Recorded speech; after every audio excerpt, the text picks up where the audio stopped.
Thank you, Madam Speaker, members. You know, today Governor Brown joined President Barack Obama in his unprecedented contempt for the will of the people.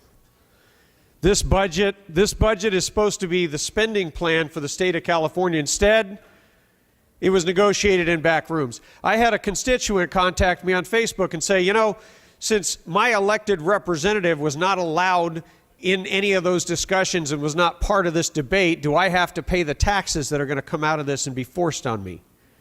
You know, that's the real question. This is a question of priorities. You know, the hopes and dreams of Californians hang in the balance. Permission to use a prop. Without objection. That's all we have. You hear that? That's it.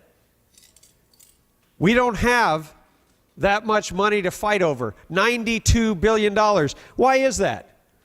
Because in this budget, we actually bank on $500 million scored in extortion money that we're going to take from businesses known as cap and trade. This is absolutely insane. It's as if the government of California is the mob. Who do we think we are? We are going to drive businesses out of this state. This has nothing to do with fixing California's problems. We've heard reference to balance and stability. There's no balance and stability. This spending plan is an embarrassment. This spending plan is an absolute abomination. You know, we're going to rob money from the Off-Roaders Highway Trust. To do what? What are we going to do with that money? Are we going to fund the Cal Grants for Illegals that start next year? Are we going to fund union paychecks and increases in pensions instead of addressing that problem?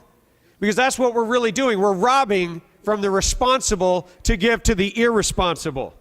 You know, it's hard to believe that we haven't made any real cuts.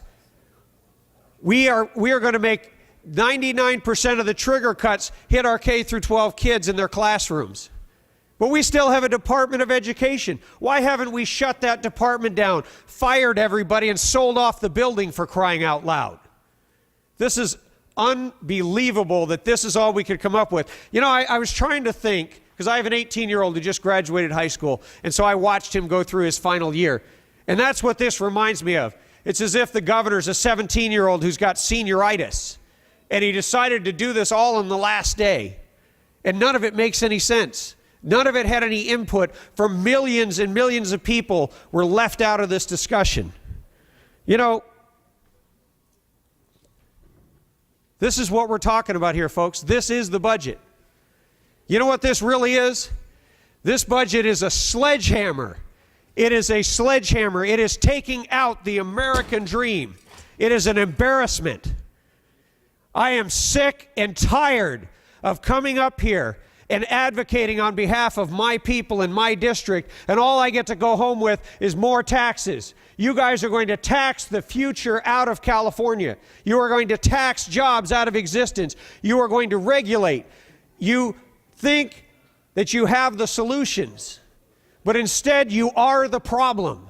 And it is time that the people of California take back this government. And I urge a no vote on this abomination of a budget.